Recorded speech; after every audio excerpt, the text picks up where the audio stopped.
Prévu pour le 4 septembre, comme annoncé dans un communiqué officiel du ministère de l'Enseignement primaire, secondaire et technique, le premier jour de la rentrée scolaire 2023-2024 dans la province du Congo central, précisément à Boma, n'a pas été tout à fait effective. C'est lundi 4 août. L'on pouvait constater dans presque tous les établissements de la place l'absence totale des élèves. L'année vient de commencer et le programme du calendrier scolaire n'attendra pas le retardateur pour avancer, révèle l'enseignante Chantal Madouka de la 2e année à l'école primaire Kiessé. Dès aujourd'hui, nous enseignons. Nous avons nos prévisions, on vient de nous donner des prévisions, on vient de nous donner déjà les cahiers et nous avons aussi signé la présence. C'est depuis vendredi que nous sommes là. On nous a appelés les vendredis et samedis. Et qu'est-ce qui va nous empêcher de ne pas enseigner? Dès que nous voyons les enfants, nous sommes là. Nous ne voulons pas prendre de l'argent pour rien, nous bénéficions et nous ne voulons pas transmettre les matières aux enfants. Pour Dominique Bindangolo, enseignant de relève dans cette même école, la rentrée scolaire est effective parce que tous les enseignants sont là, sauf les élèves, et demandent par l'occasion aux parents d'envoyer les enfants à l'école. La rentrée est effective. Vous remarquez que les enseignants sont là. Il y a quelques enfants que nous venons d'accueillir déjà dès ce premier jour. Et ce que nous voulons simplement dire que la rentrée est un peu timide. J'espère que ce sont des difficultés que les parents éprouvent pour procurer les objets classiques qui pourront permettre aux enfants de reprendre l'année. Le premier conseil que moi je voudrais seulement lancer aux parents, c'est de nous renvoyer les enfants. C'est parce que les enfants disposent quand même les uniformes de l'année passée. Ça peut aussi permettre aux enfants de commencer d'abord ne fût-ce que la première et deuxième semaine. Et quant aux autres, ils vont faire le suivi de manière que les enfants puissent avoir les fournitures scolaires complètes qui vont leur permettre d'être soins et de suivre bien les cours.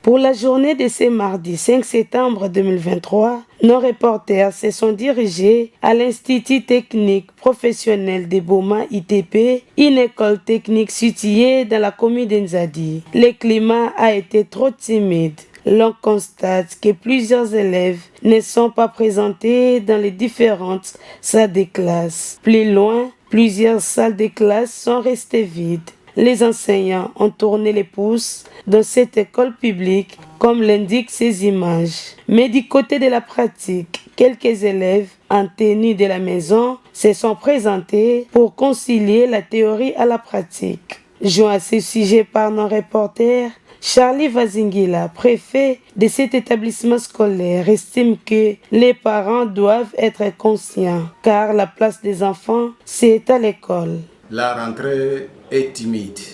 La rentrée, dire que la rentrée n'est pas effective, cela signifie qu'il n'y a pas d'enseignants et il n'y a pas d'élèves. Mais néanmoins, il y a les enseignants qui sont présents. Ils ont répondu massivement. Mais du moins, dans de bonnes heures, vers 8 heures, on avait eu un échantillon d'élèves et ces enfants étaient rentrés. Et c'est là que j'ai justifie que la rentrée est timide. Surtout en première année des humanités techniques, comme c'est une école pure, il y a beaucoup d'innovations. Et j'ai invité aux parents d'envoyer les élèves. Et avec ce système d'envoyer les élèves avec de nouvelles tenues, beaucoup des objets classiques, moi je crois que nous connaissons que la vie est devenue tenante, terrible, difficile. Et c'est pour cela que nous ne sommes pas exigeants pour les premières semaines. Nous demandons aux parents, avec les anciennes tenues, que les enfants rentrent à l'école. Même 2 ou 3 cahiers de 100 pages, ils peuvent d'abord venir avec, prendre note jusqu'à ce qu'ils auront le temps d'acheter tous les manuels ou tous les objets classiques de leurs enfants. Donc ils doivent venir parce que nous n'avons plus droit à l'erreur. Avec ces innovations que nous qu'on venait d'insérer dans des écoles, et je le répète toujours, l'ITP c'est une école technique pire. Donc on vérifie la théorie à la pratique. Avec ces innovations, l'enfant qui rate le cours durant une semaine, je crois qu'il doit reprendre l'année. Et c'est par là que les parents ne vont pas comprendre que vraiment c'est un problème. Parce qu'on ne va plus parler des heures de cours, mais plutôt on va parler maintenant des modules. Cela veut dire quand un professeur commence un cours, c'est comme à peu près à l'université. Avant qu'il ne quitte cette salle là-bas, jusqu'à ce qu'il va terminer ces cours-là. Vous voyez que si l'enfant, si le cours a demandé par exemple 6 jours, 5 jours, et que l'enfant n'a pas suivi ces cours, automatiquement, ça sera difficile pour cet enfant.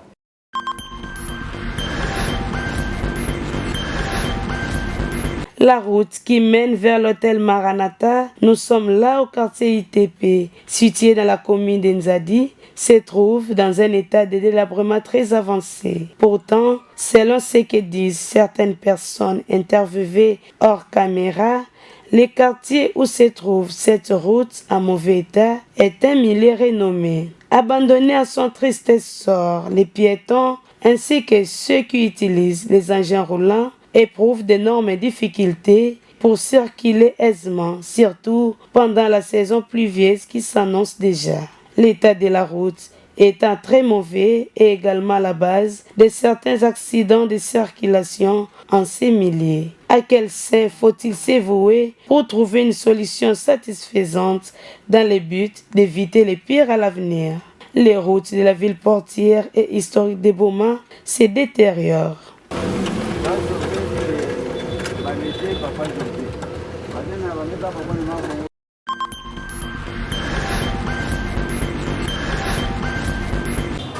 Bakay na betu yambaka ya awa na hôpital général, mais à cause du fait que on a jugé bon, il y avait un problème d'espace, c'est-à-dire mon clinique Croix-Rouge espace qui est ma chambre qui est très spacieuse, donc betu tinara bakuna parce que c'est là où on a trouvé bon pour qu'on puisse les suivre.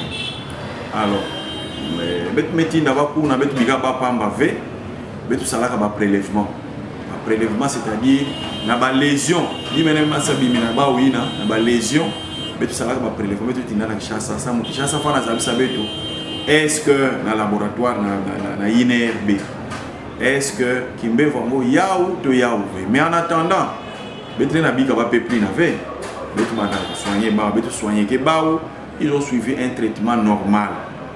Et je n'ai pas dit que c'est une maladie qui n'est pas curable ou bien une maladie qui est directement mortelle. Mais c'est une maladie comme toute autre maladie. Elle est soignée, elle est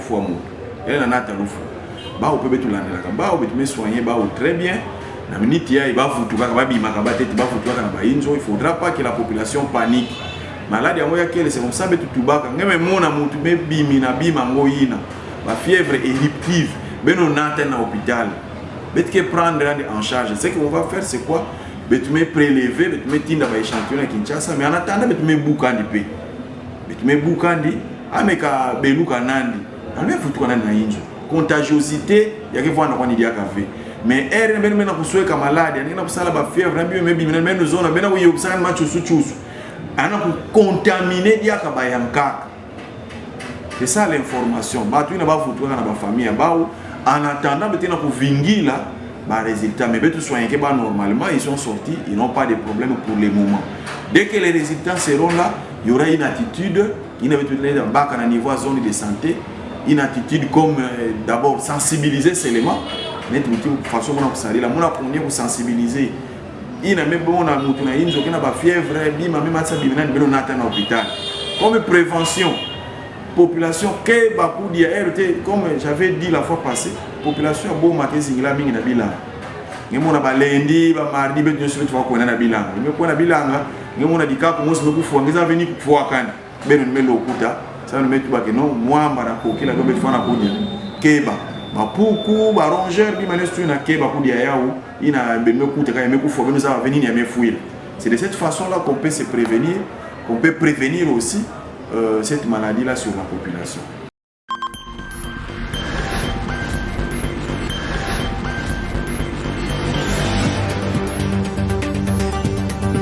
Muna kolomba na beto population à neuf, beto télément.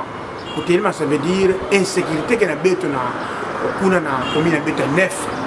Samu batu bamisuma mapango bametula olokola ba place ya kuloza bazo katula matiti ve mama satura bainzo matiti basa fuluka bakuluna kena ku evre bamiyibi kena kuyiba bakombwangana bamiyibi makondwangana na bafinda kuna ya utona kolomba na population bakatola matiti et puis tolomba na chef de l'état ani sali la beto kikesa kingolo ani bakisa beto ni boyela beto ba poste à la police ça jusqu'à maintenant tokena na 2 postes à la police kilomètre 8 na secteur nana André Kintiamuna mais couloir ya kilomètre 8 IKV ti kuna na 9 ya kentama mingi ti na dodani kuna donc ina lomba fo ba boyela ba poste à la police ba renforcer sécurité na kilomètre 9 kana bene mona muntu infiltré kina ko luta bene yuvuzandi nini nikesala wabe ngevu wanda samba invité me kota loko ba maboma mais yene boma vene ba rapport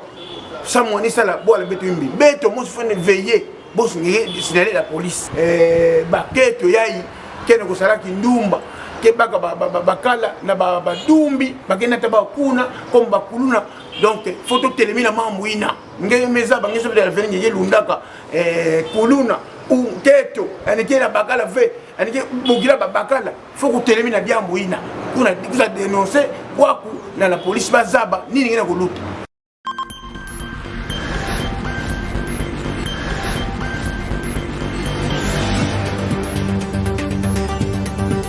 La Vierge Marie, c'est la mère de Jésus-Christ, notre Seigneur et Sauveur. Nous sommes le frère de Jésus-Christ et donc nous disons que la Vierge Marie, c'est notre mère. Mais ce qu'il faut encore retenir, c'est que dans la Bible, plus précisément dans les évangiles, on nous parle de plusieurs naissances. Mais l'Église n'a retenu que 3 naissances. Dans la liturgie de l'Église, nous prenons la naissance de Jean-Baptiste, la naissance de Jésus et la naissance de Marie. Pourquoi? Parce que les 3 naissances sortent de l'ordinaire. La tradition de l'Église nous apprend que Marie est née de ses parents, Anne et Joachim, qui étaient stériles en quelque sorte, mais par, on dira par miracle de Dieu. C'est comme Jean-Baptiste aussi, qui est né d'Élisabeth dans sa vieillesse. Jésus aussi, qui est né de Marie, Marie qui n'a pas connu d'homme, né donc de l'Esprit Saint. Donc voilà, les 3 naissances-là sont des naissances qui sortent de l'ordinaire et l'Église a retenu cela. Et pour Marie, lorsque nous parlons de la nativité de Marie, nous faisons plus allusion à la naissance de son fils Jésus. C'est ce qui importe pour nous. Il n'est pas question d'aller chercher, c'est la Vierge Marie est née quand, et voilà. Mais ce qui importe, c'est le Fils qu'il a donné au monde. Ce Fils-là qui nous a apporté le salut. Voilà ce qui importe. Et même l'évangile que l'Église a prévu nous parle un peu de la généalogie de Jésus, qui est né de la Vierge Marie.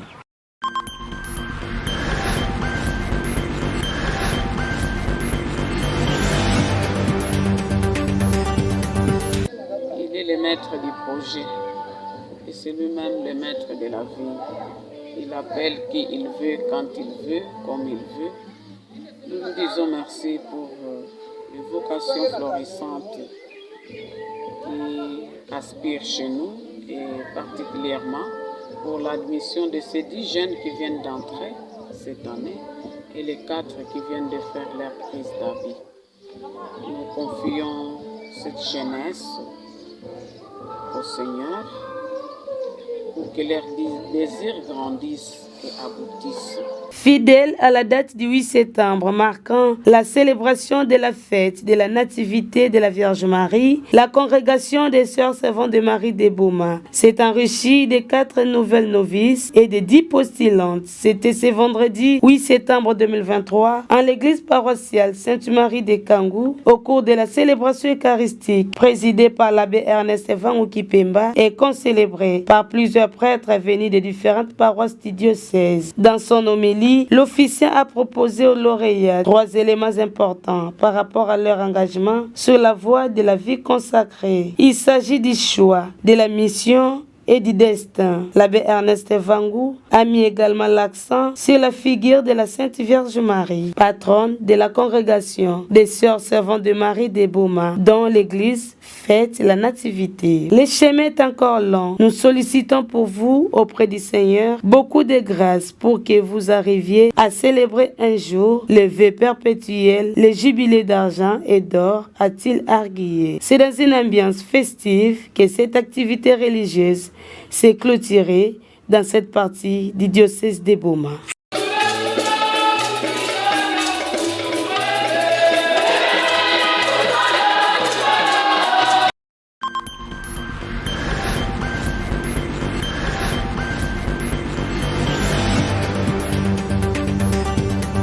Après sa nomination par l'ordonnance du chef de l'État comme directeur général de l'Office national des produits agricoles du Congo, ONAPAC en sigle, ex-OSACAF et ONC, Maître Mimi Monganombi a séjourné depuis le mercredi dans la ville portière et historique de Boma. En provenance de Lukula, Madame le directeur général de l'ONAPAC et sa suite se sont rendus ce vendredi 8 septembre à la mairie de Boma pour présenter des civilités à l'autorité urbaine Senghor Mbutuyibu. Au sortir du bureau du maire, Madame le DG parle de l'objet de sa visite, qui n'est rien d'autre que d'évaluer les projets financés par l'Union européenne à Lukula pour la promotion du café Robusta, spécialement les petits Kouilou, qui est une fierté pour la République démocratique du Congo de faire la promotion de ces cafés. Donc c'est une fierté pour la RDC aujourd'hui de faire la promotion de ces cafés. 50 villages de Lukula sont bénéficiaires de ce projet. Déjà hier, nous avons distribué 900 000 jeunes plantes à Lukula et un germoire déjà a été mis en place pour que 9 000 autres jeunes plantes soient distribuées l'année prochaine. Nous sommes conscientes que Lukula est le grenier de la République démocratique du Congo. Voilà pourquoi l'ONAPAC aujourd'hui est en train de mettre en place déjà des stratégies de relance agricole à Lukula. Les villages qui ne sont pas pris en charge par ces projets seront pris en charge par l'ONAPAC. Et pour le cacao, nous y sommes aussi. Nous sommes en train de voir comment renforcer les capacités de tous ceux qui sont dans la culture du cacao et du café aussi.